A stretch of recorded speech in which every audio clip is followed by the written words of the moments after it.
Let's get more on this now with James Dorsey in Singapore, where he's an Adjunct Senior Fellow at the S. Rajaratnam School of International Studies. James, always good to speak to you. How strained is that US-Israeli relationship at this point? It's fair to say there must be some tension here. It's strained. There's no question about it.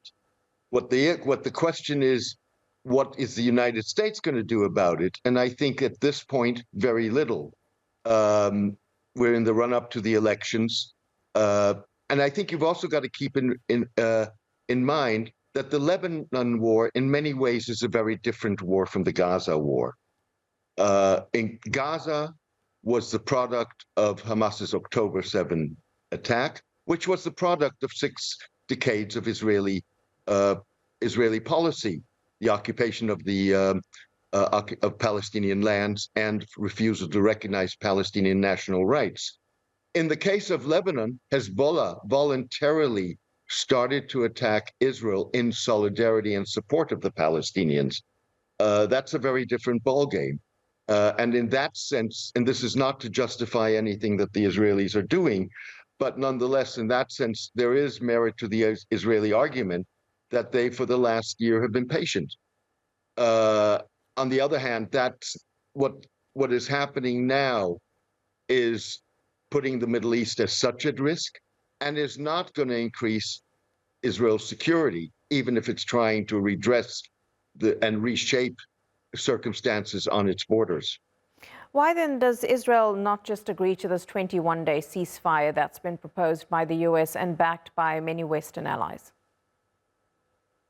I think there's a problem here, and that is there are 2 sides that need to agree to this agreement, to this ceasefire. One is Israel, which doesn't want to do so because it sees the opportunity to severely cripple Hezbollah.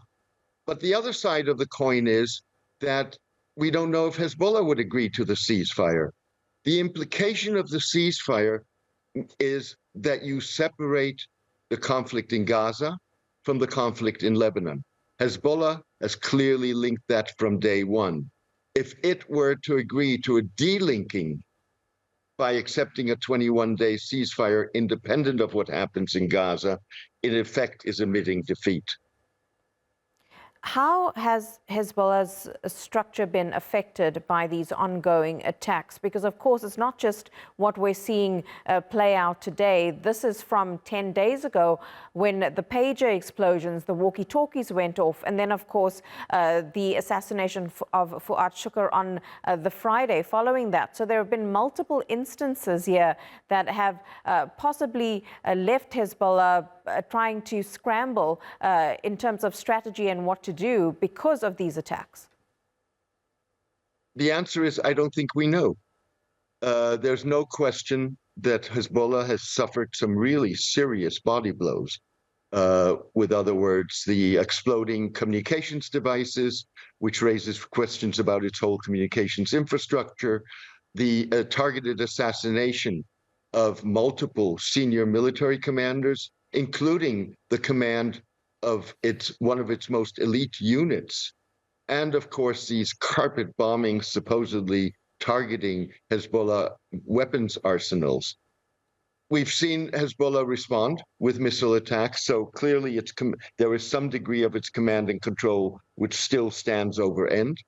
We don't know whether the reason why, in a sense, Hezbollah's responses until now have been fairly restrained, if that is because Hezbollah does not want an all-out Middle East war and is deliberately trying to calibrate its responses, or because the Israeli attacks and the body blows that Hezbollah have suffered really are having serious impact on their capabilities.